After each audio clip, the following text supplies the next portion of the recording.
Bonjour à toutes et à tous et bienvenue à ce point presse du ministère des Armées. Je commencerai par les actualités du ministère, puis nous passerons ensuite au focus thématique qui portera cette semaine sur l'école des applications militaires de l'énergie atomique. Et à ce titre, nous accueillons le capitaine de frégate Amaury Chapelle, commandant en second de l'école, qui présentera l'établissement, ses formations et leurs enjeux pour les armées et la filière nucléaire. Et nous avons également avec nous Rémi, élève du PTS Maintenance des systèmes de production nucléaire. Et Rémi nous parlera de sa formation créée il y a tout juste un an. Donc bienvenue à tous les deux.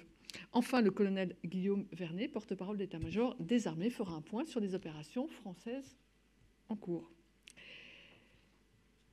Donc commençons avec les actualités du ministère et à l'occasion des 41e journées européennes du patrimoine qui se dérouleront les 21 et 22 septembre, le ministère des Armées, deuxième acteur culturel de l'État, ouvrira les portes de ces sites et bâtiments remarquables sur l'ensemble du territoire national. Des visites gratuites et de nombreuses animations seront proposées cette année autour des thèmes patrimoine des itinéraires, des réseaux et des connexions et patrimoine maritime. Au total, 95 sites du ministère seront ouverts, dont 36 habituellement fermés au public. Et vous pourrez notamment visiter l'hôtel de Brienne, l'hôtel national des Invalides ou encore le palais Niel à Toulouse.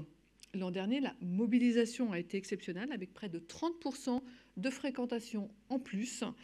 Et c'est l'hôtel national des Invalides qui a été le site militaire le plus visité.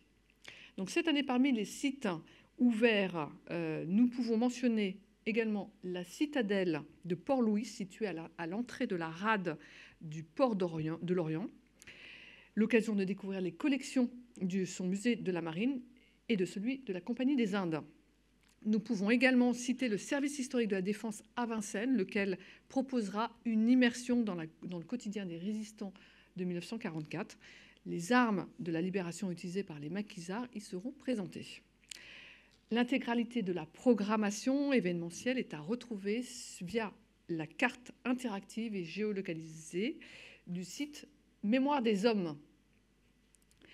Dans le cadre de l'exposition photographique Marins de combat, les douves de l'Hôtel national des Invalides accueilleront du 9 septembre au 4 novembre 22 photographies réalisées par les reporters images de la Marine. Ces photos illustrent l'ensemble des missions de la Marine nationale: dissuader, protéger, connaître, intervenir, coopérer, innover et renforcer. Ensuite, du 29 août au 4 septembre, l'exercice bilatéral franco-indien Varuna 2024 s'est tenu au large de Toulon. Cet exercice a permis de développer l'interopérabilité à la mer entre les marines indiennes et françaises à travers la conduite d'opérations maritimes et anti-sous-marines et le test des différents équipements. La Marine nationale a participé avec la FREM Provence, un hélicoptère Caïman Marine, un SNA de type Suffren, un Atlantique 2 et un navire affrété VN Rebelle. Sur Terre, du 8 au 21 septembre, l'exercice Brunet-Takamori 24 mobilisera une trentaine de légionnaires du 2e régiment d'étrangers d'infanterie de l'armée de terre française et un détachement du 39e régiment d'infanterie de la force terrestre d'autodéfense du Japon. Cet exercice de coopération bilatérale franco-japonais vise à renforcer le partenariat militaire initié en 2022 par les chefs d'état-major des deux pays et il se déroulera sur les camps de manœuvre d'Oji-Bara et d'Iwateyama dans la province d'Aomori au Japon. Ensuite, le mercredi 11 septembre à 11h, le général de division Rémi Kadapo, commandant en second de la force et des opérations terrestres, présidera la cérémonie de création de la brigade du génie dans la cour d'honneur des Invalides. Cette unité spécialisée jouera un rôle clé dans la mobilité, c'est-à-dire permettre l'avancée des troupes, comme dans la contre-mobilité, c'est-à-dire freiner ou interdire l'avancée de l'ennemi en s'adaptant à la configuration du terrain. Je passe au focus thématique. La France dispose d'un outil de défense puissant, agile et pérenne. La formation est au cœur de ce dispositif afin de former son personnel à des compétences techniques indispensables à la réalisation de leur mission. Les armées disposent d'un panel de formation complet et en perpétuelle évolution.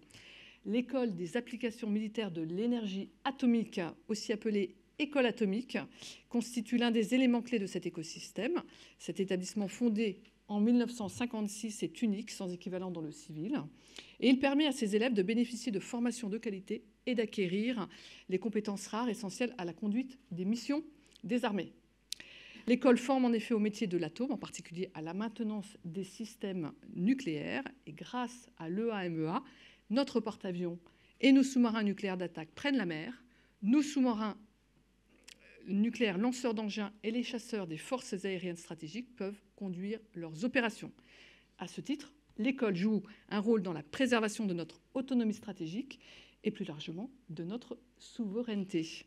Donc j'ai l'honneur d'accueillir aujourd'hui le commandant second, le capitaine de frégate Amaury Chapelle, accompagné de Rémi, élève en deuxième année de BTS, maintenance des systèmes de production nucléaire. Et commandant, Rémi, c'est à vous.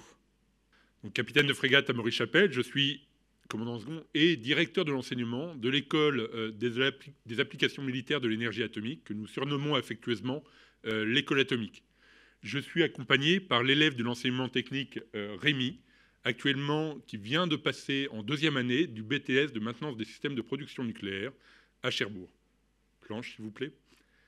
L'école atomique est la porte d'entrée du nucléaire dans les armées. C'est un organisme unique à vocation interarmée par son équipage comme par les élèves que nous accueillons. Nous avons 120 élèves de formation longue qui viennent de faire leur rentrée, mais en tout, sur une année, nous recevons de l'ordre de 1000 stagiaires. Aussi bien l'équipe de conduite qui va conduire le réacteur à bord du porte-avions Charles de Gaulle ou des sous-marins, que l'aviateur, conseiller en sécurité nucléaire au niveau tactique ou stratégique, ou le sapeur qui, dans le cadre d'une reconnaissance d'engins inconnus, va l'analyser avec des rayonnements X. Donc une grande diversité des formations, des publics, une grande diversité des niveaux de formation. Nous accueillons aussi bien des bacheliers, comme l'élève Rémi qui vient se former à un BTS, que des ingénieurs qui viennent se spécialiser et suivre un cours de spécialisation en génie atomique que nous partageons avec l'INSTN, l'Institut national de sciences et techniques nucléaires, l'organisme de formation du commissariat à l'énergie atomique. Donc nous disposons de plus de 50 formations de tout niveau, du niveau bac au niveau bac plus 6, pour environ 1000 élèves par an. Planche, s'il vous plaît. Ces formations ont toutes un objectif qui est commun. Cet objectif, c'est la réussite de tous. C'est-à-dire que lorsque la marine, l'armée de terre, l'armée de l'air me confie un stagiaire, elles l'ont sélectionné, donc ce stagiaire a du potentiel. Lorsque ce stagiaire est motivé par la fonction qu'il va occuper, et lorsqu'il se donne les moyens et qu'il travaille, ce stagiaire va réussir.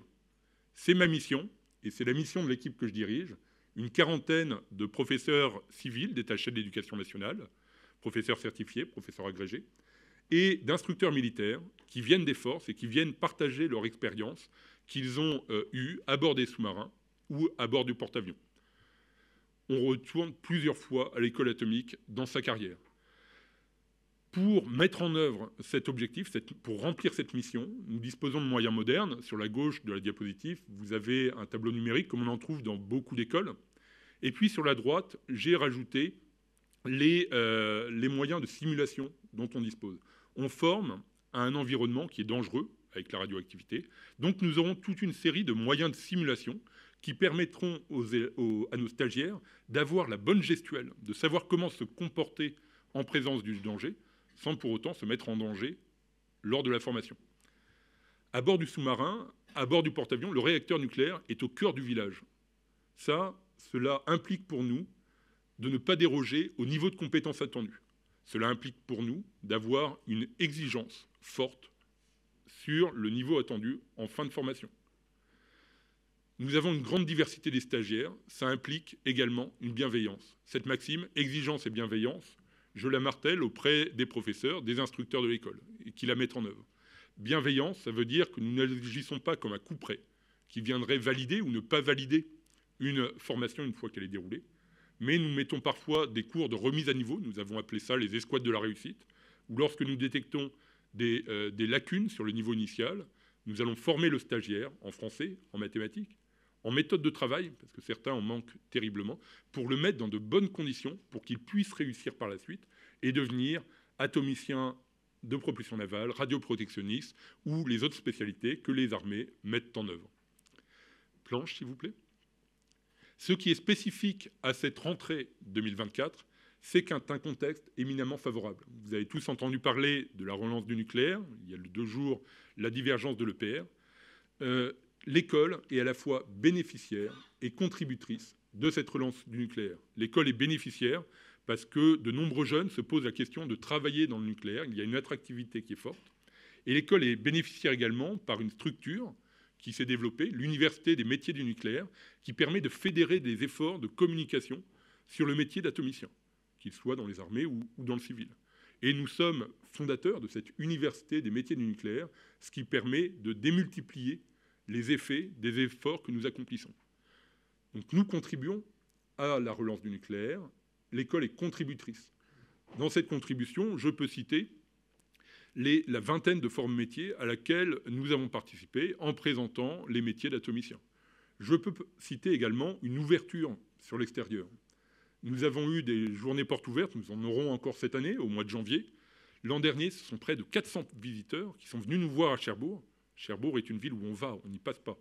Et qui parfois ont traversé la France en diagonale pour s'intéresser aux formations ouvertes aux civils ou au cursus que les armées peuvent ouvrir dans le domaine de l'énergie nucléaire. Et je peux enfin citer les journées sciences et techniques nucléaires, dont nous avons réalisé l'an dernier la première édition sur le thème intelligence artificielle et sûreté nucléaire. Ça a permis de fédérer autour de nous les autres acteurs de la filière nucléaire, avec participation des acteurs du nucléaire de défense, Technic Atome, Naval Group, ou du nucléaire civil. Ces journées étaient inaugurées par le président directeur général de Framatome, M. Fontana.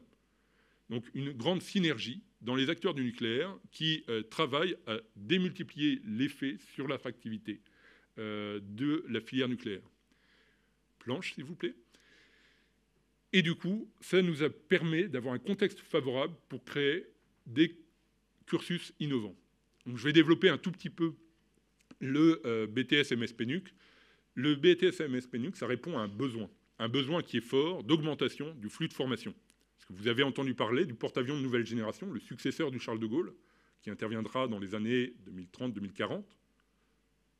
Le major qui servira dans l'équipage d'armement de ce bateau, il est peut-être à côté de moi. C'est dès aujourd'hui qu'il faut commencer à le former. Vous avez entendu parler du sous-marin de 3e génération qui va succéder à la classe actuelle de SNLE. Ces différents bateaux, ça induit des flux en augmentation d'atomiciens qu'il faut attirer, former, fidéliser. Et qu'il faut attirer avec une finalité dans laquelle ils se projettent. Cette finalité, c'est exploiter une chaufferie nucléaire embarquée, qu'elle soit à la mer, qu'elle soit sous la mer. Et sachant ce qu'ils viennent faire chez nous, l'attractivité des métiers que nous offrons est extrêmement forte. L'an dernier, la promotion de l'élève Rémi, ils étaient 15 stagiaires. Cette année, nous avons doublé les flux. Nous sommes à 30 stagiaires. 30 stagiaires, 160 vœux confirmés sur Parcoursup. 160 candidats pour faire le métier d'exploitation nucléaire dans la marine. 30 heureux qui viendront faire le BTS nucléaire avec nous. Mais 130 qui sont eux aussi heureux de pouvoir faire du nucléaire en poussant la porte de l'école de Mestrance ou des autres cursus que la marine offre pour devenir atomicien de propulsion navale. Et donc on a une solution pour répondre à ce besoin et à cette finalité, qui repose sur un triptyque. Parce que ce que nous formons, ce que nous devrons livrer aux forces, ce sont des techniciens, des atomiciens et des marins. Donc un triptyque avec une grande multiplicité d'acteurs. Des techniciens, on s'appuie sur un lycée partenaire, le lycée Tocqueville à Cherbourg, un lycée d'excellence identifié par l'Université des métiers du nucléaire, qui délivre le BTS, maintenance des systèmes de production, à des stagiaires civils, comme à notre promotion militaire, qui partagent la même salle de cours. Nous avons également l'impératif de former des atomiciens. L'élève de l'enseignement technique vient de valider sa formation d'assistant en radioprotection qui renforcera son employabilité. Là, ce sont les instructeurs habituels de l'école qui vont contribuer à l'augmentation en compétences nucléaires dès la formation de BTS, ce qui est rendu possible par leur statut militaire.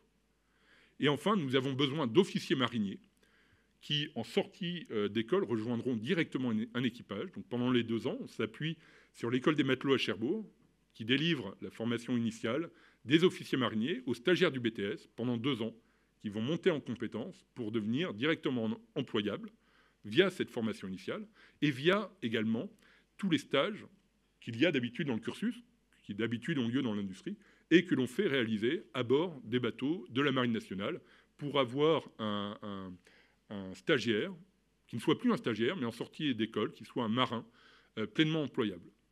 Nous avons également un projet en préparation de bachelor universitaire de technologie, de BUT, qui va ouvrir à la rentrée prochaine, 2025, qui permettra de porter notre flux de recrutement externe d'atomiciens à 54 stagiaires.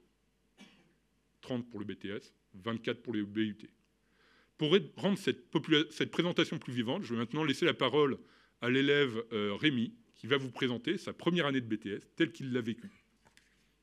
Bonjour à tous, je suis ici devant vous pour vous parler un peu de mon année, comment se déroule une première année dans ce BTS de maintenance des systèmes de production nucléaire.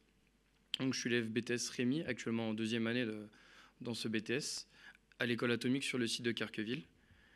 Premièrement, cette année, elle est très importante pour nous. Elle nous transforme de civil à un militaire, tout en suivant une partie technique qu'on va évoquer après. Premièrement, on peut le voir sur les premières planches sur la gauche, où nous arrivons en tant que civils, nous suivons des sorties terrain pour faire de nous premièrement de vrais militaires. Et ensuite, tout au long de l'année, nous allons avoir aussi quelques événements avec notre remise de galon, notre remise de coiffe, qui sont très importants pour nous, car elles terminent notre incorporation à l'institution et peuvent nous permettre de commencer les cours techniques que le lycée Alexis Tocqueville nous donne tout au long de notre BTS. Donc on peut voir aussi qu'il y a des heures d'études, on va avoir des heures d'études banalisées pour approfondir nos connaissances, faire des travaux de groupe et aussi aider tous nos camarades pour que nos 15 BTS puissent réussir à obtenir leur diplôme. Tout au long de l'année, on va avoir un apport de connaissances techniques sur différents sujets, mais on n'aura pas réellement de moyens pratiques pour les mettre en valeur. Et on va utiliser du coup le stage de fin de première année sur un porteur nucléaire. Pour ma part, c'était sur un porteur à propulsion classique, une FREM, mais mes camarades ont pu avoir la chance d'être sur le porte-avions Charles de Gaulle ou même sur des sous-marins nucléaires d'attaque. Et ce stage va nous permettre de mettre en pratique toutes les connaissances qu'on a pu acquérir tout au long de notre année et de voir comment fonctionnent nos futurs services dans lesquels nous allons travailler à bord des bâtiments. Donc on peut le voir avec les 2 photos sur la droite où nous sommes en stage sur différents porteurs. Et ce BTS va nous permettre aussi de nous projeter plus loin dans la marine pour, du coup, en tant qu'atomicien de propulsion navale, sur des porteurs nucléaires, que ce soit sur sous-marin nucléaire lanceur d'engins, sous-marin nucléaire d'attaque ou le porte-avions Charles de Gaulle. Pour ma part, je désirerais aller sur les sous-marins nucléaires lanceurs d'engins pour être en tant qu'atomicien de propulsion navale. Rémi, merci beaucoup. Précisez juste un petit peu, je crois que vous avez traversé la France pour rejoindre ce BTS. Qu'est-ce qui vous a amené à rejoindre le BTS et quelle était votre motivation ? Ce qui m'a amené à rejoindre ce BTS, c'est la rapidité d'incorporation dans l'institution comparé et pour aussi obtenir le métier d'atomicien de propulsion navale qui parfois nécessite plusieurs années pour y acquérir. Et ce BTS, c'était une formation accélérée et axée sur ce métier. Donc c'est ce qui m'a apporté le plus d'envie pour intégrer ce BTS. Et vu que je voulais intégrer la marine, et cette porte était pour moi la plus offrante pour moi. Merci beaucoup à tous les deux et place aux questions. Biegala de Radio France à nouveau. Vous avez, commandant, parlé je crois, d'une 50aine de formations. Tout à fait.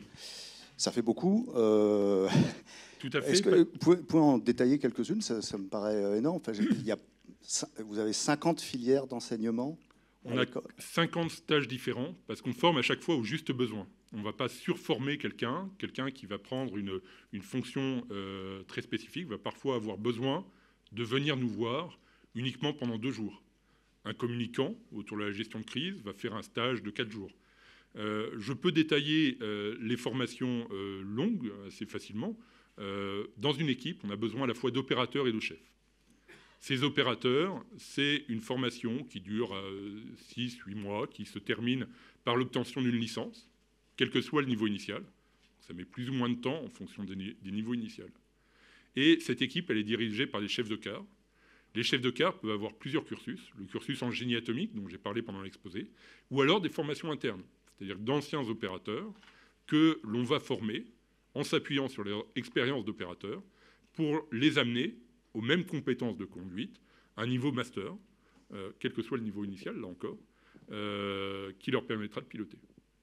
Donc on a les gros domaines de la formation. C'est le domaine de la formation de ceux qui produisent l'énergie à bord, que ce soit pour faire avancer le bateau, pour mettre la lumière à bord, le sous-marin est complètement autonome, ou le porte-avions, et ceux qui travaillent sur la maîtrise des risques, que font aussi les premiers, ceux qui travaillent sur la maîtrise des risques, qu'il s'agisse de gestion de crise, d'intervention en cas de crise, mais qu'il s'agisse aussi de prévention, qu'il s'agisse de surveillance radiologique, plein de métiers extrêmement variés qui conduisent à cette cinquantaine de formations différentes.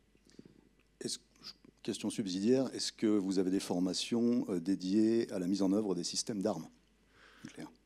Alors, on a évidemment des formations de ce type-là que je ne détaillerai pas. Quand vous rentrez dans l'école, vous avez un grade spécifique ou... Enfin, quel est le grade du coup? Quand on rentre de l'école, on va avoir un statut d'élève de l'enseignement technique, plus communément appelé BTS, comme on peut le voir sur les galons, pour nous identifier plus rapidement. Alors, ces galons, je suis très attaché à la manière dont ça a été conçu, puisque sur ses épaules, il porte à la fois l'encre de marine, l'emploi dans lequel il se projette, et le BTS, les modalités avec lesquelles il se forme. Dans le flux, là, notamment, que vous avez doublé cette année, il y a des gens qui se destinent donc à d'autres armées que la marine? Non, je ne suis pas sûr d'avoir bien compris. Non, ce flux de BTS, c'est uniquement la partie marine pour l'exploitation des chaufferies nucléaires embarquées. Vous savez, on est deuxième exploitant nucléaire en France. On a 12 chaufferies nucléaires embarquées, que ce soit sur le porte-avions, sur les sous-marins lanceurs d'engins ou les sous-marins d'attaque. Et on a en plus les besoins futurs. Donc on a besoin de former un nombre important d'opérateurs. Et certains de ces opérateurs, après de l'expérience, vont revenir comme chefs d'équipe, comme spécialistes de l'instrumentation nucléaire ou spécialistes de la chimie. Charline Hurel pour TF1. C'est une question un peu plus personnelle, mais moi j'aimerais bien savoir pourquoi avoir choisi l'atomique. Il y a plein de métiers, de fonctions. Pourquoi l'atomique? Pourquoi l'atomique? Parce que c'est un domaine qui m'intéresse énormément. J'étais dans un lycée général avec les spécialités mathématiques et physique. Donc tout ce qui était par rapport à la science, je m'intéressais énormément. Et le domaine nucléaire, surtout en embarqué, c'est ce qui m'a vraiment intéressé d'un domaine nucléaire à terre directement. 20 ans plus tôt, j'avais à peu près la même motivation. La technicité du métier d'atomicien et le cadre extraordinaire qu'offrent les sous-marins ou le porte-avions pour l'exercer. Vous l'avez mentionné, 12 chaufferies nucléaires embarquées. Ce sont des petites centrales à chaque fois. C'est quoi la différence entre ce qu'on trouve sur un sous-marin nucléaire d'attaque ou un SNLE par rapport à on va dire une centrale normale? Et les métiers sont-ils si différents pour opérer ces chaufferies? Alors, il y a à la fois des points communs extrêmement forts et de bonnes divergences. Les points communs, le neutron ignore s'il est civil ou militaire. Donc, une grosse partie de nos formations, on s'appuie sur le civil. En radioprotection, la manière dont on forme nos radioprotectionnistes, c'est une licence de l'université qui peut former à la fois pour un emploi chez nous ou pour un emploi dans le civil. Ensuite, les grosses différences que l'on va avoir, c'est l'autonomie. Le réacteur EDF va être autonome, va pas être autonome, il va avoir toute une structure de soutien derrière, là où le sous-marin ou le porte-avions va devoir agir en toute autonomie. La présence de tout un équipage autour de la chaufferie contribue également. Et puis, on a évidemment des spécificités dans l'emploi entre un réacteur nucléaire comme le PR qui vient de diverger et un réacteur nucléaire comme celui des sous-marins d'attaque qui viennent de diverger également. Nous allons maintenant laisser la parole au colonel Vernet, porte-parole de l'état-major des armées, pour le point sur les opérations françaises, militaires françaises. Merci Madame la Directrice. Bonjour à tous et à toutes. Nous allons commencer ce point de situation sur les opérations avec les Jeux. Les armées s'engagent pleinement pour la sécurisation des Jeux paralympiques. Et vous le savez, le 27 août, la flamme paralympique a notamment traversé Vichy et Lyon, sous l'œil attentif des militaires déployés en appui des forces de sécurité intérieure. La sécurisation des épreuves se poursuit dans tous les milieux, incarnant l'engagement sans faille des armées pour cet événement hors norme. Et comme vous le savez, l'engagement des militaires ne s'arrête pas là, comme le démontrent les 6 médailles d'or, 3 médailles d'argent et 8 médailles de bronze obtenues par l'armée des champions. On va ouvrir un petit peu la focale. De l'Arctique à la Méditerranée, les armées françaises s'engagent avec leurs alliés pour la sécurité collective.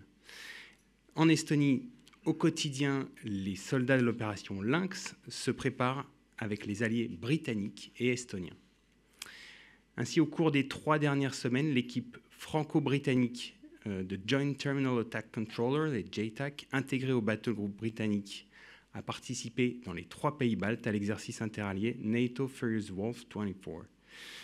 Durant cet exercice multinational, plusieurs équipes JTAC issues de détachements des pays membres de l'OTAN ont guidé des avions de chasse d'autres nations, démontrant leur interopérabilité.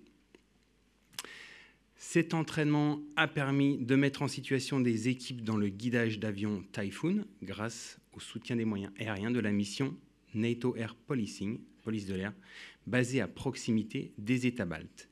Ainsi, l'exercice Furious Wolf 24 a illustré l'engagement des forces françaises de la mission Lynx dans la posture défensive et dissuasive de l'OTAN. Par ailleurs, en Roumanie, le bataillon multinational a mené plusieurs exercices cette semaine, démontrant l'engagement commun des nations alliées pour la sécurité sur le flanc oriental de l'Alliance. Alors, du 27 au 30 août, l'exercice Eagle Thunder a réuni des militaires français, belges, roumains, polonais et portugais sur les camps de Cinku et Kapoumidia pour un exercice de tir réel de grande ampleur. Le 26 août, une vingtaine de télépilotes français et belges ont participé à un exercice d'entraînement à l'emploi de drones tactiques, consolidant les compétences techniques des télépilotes.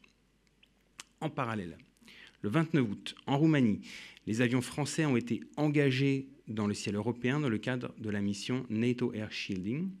Un A330 MRTT Phoenix et un système solaire moyenne portée Mamba de l'armée de l'air et de l'espace ont participé à une mission Flexible Deterrence Option, FDO.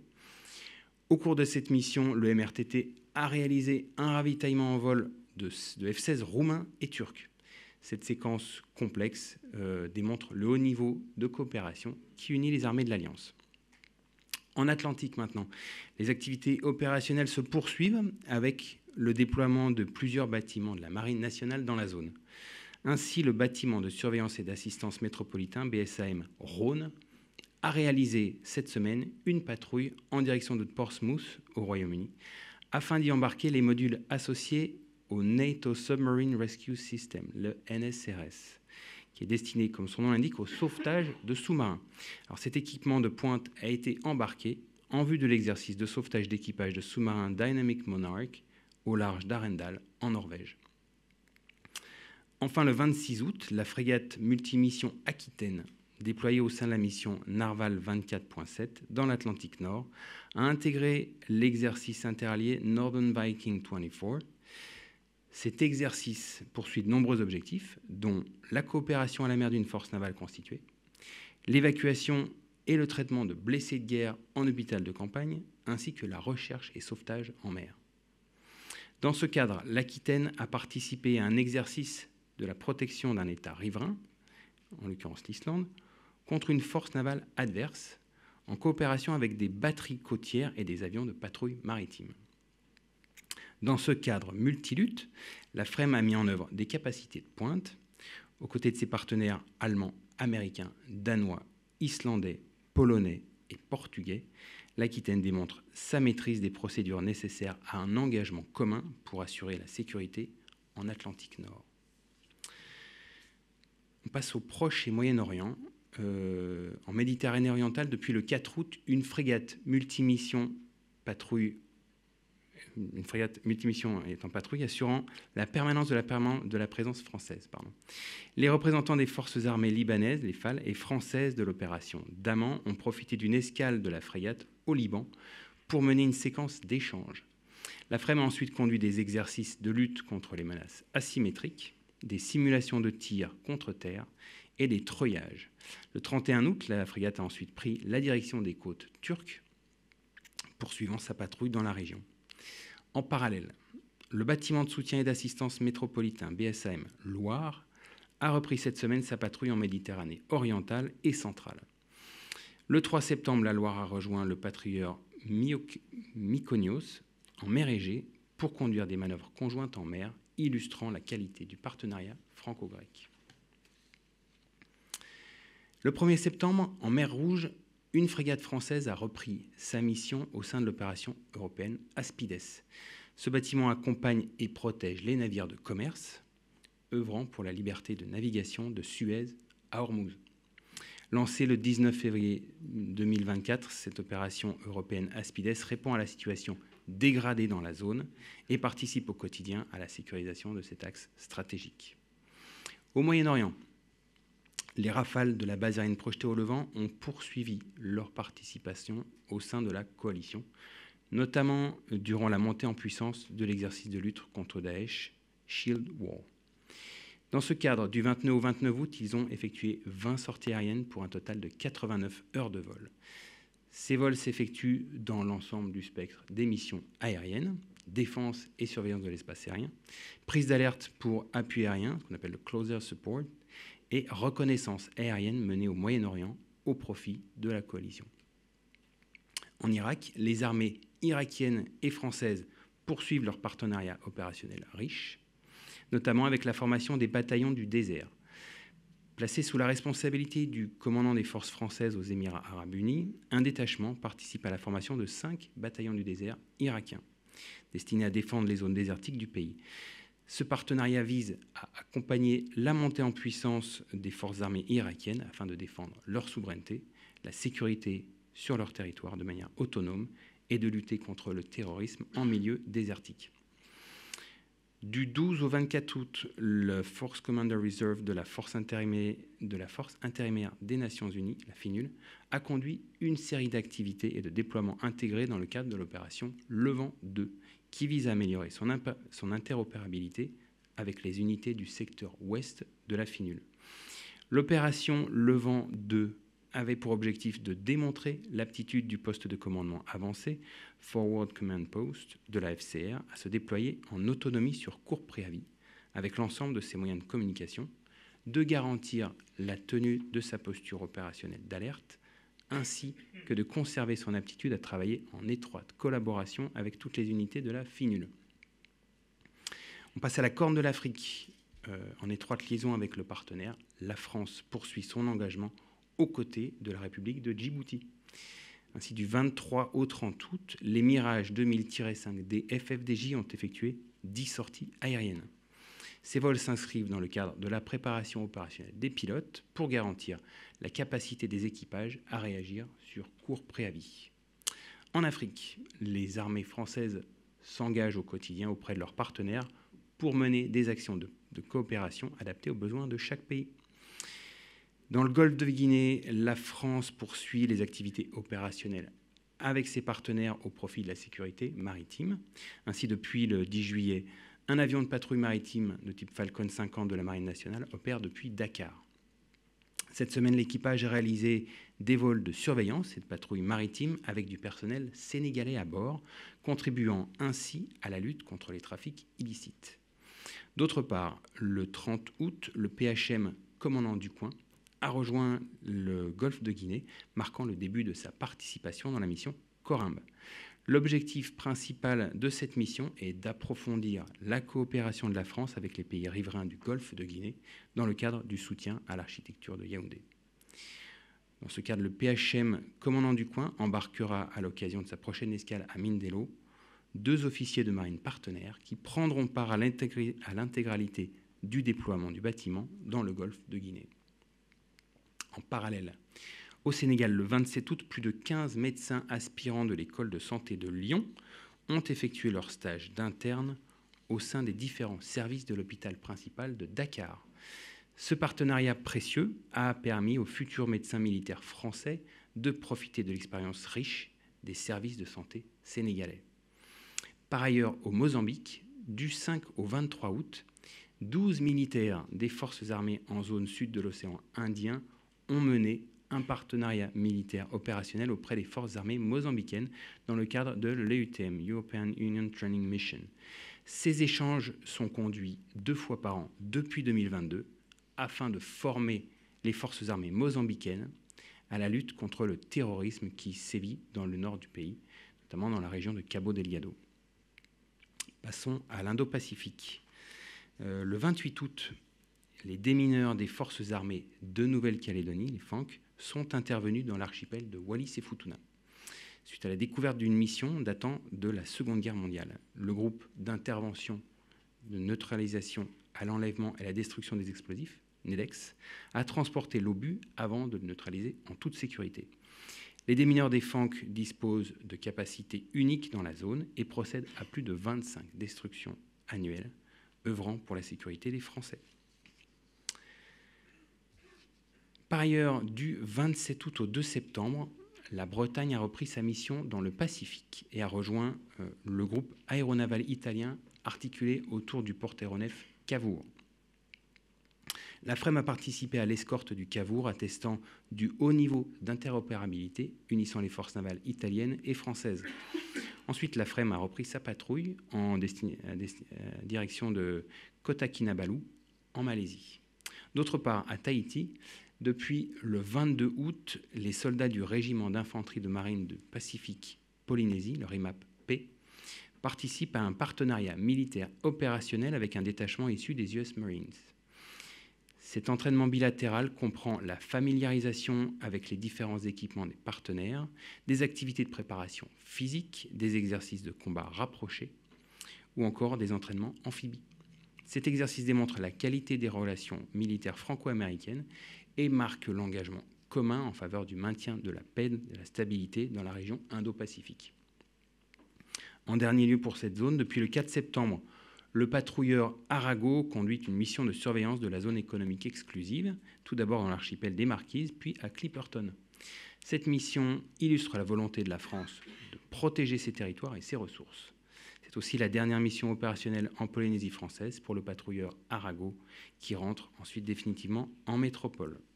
On passe à la zone Antilles-Guyane. Donc depuis le 27 août, 2 opérations majeures sont menées par les forces armées en Guyane pour lutter contre l'orpaillage illégal. Ces opérations ont abouti le 2 septembre à la destruction de 6 puits et de 3 galeries. Les forces armées en Guyane soutiennent ainsi l'action de la gendarmerie dans la lutte contre le trafic illicite dans toute la région. En outre, à Kourou, depuis le 26 août, les FAG ont été mobilisés au sol, en mer et dans les airs pour sécuriser les abords du centre spatial guyanais, CSG, lors du déplacement de la fusée européenne Vega en direction de la zone de lancement. Il s'agit de la première phase de la mission Titan, qui a par la suite assuré la protection dans tous les milieux du pas de tir jusqu'au lancement réussi de cette nuit du 4 septembre. Enfin, du 30 août au 5 septembre, dans le cadre de la préparation à la saison cyclonique, et afin d'entraîner les forces armées aux Antilles, au plan de réponse aux catastrophes naturelles, le CatNat, le 33e régiment d'infanterie de marine, le 33e RIMA, a conduit l'exercice Cyclonex. Cet entraînement simulant le passage d'un cyclone sur la Martinique a pour objectif de mettre en œuvre l'ensemble des moyens d'intervention du régiment. En parallèle, l'exercice Sabre mené par le 33e RIMA avec la Colombie s'est conclu cette semaine avec en point d'orgue la réalisation d'un exercice de synthèse mettant en pratique l'ensemble des enseignements tactiques approfondis au cours des 2 dernières semaines. Et ceci conclut mon point de situation. Avez-vous des questions ?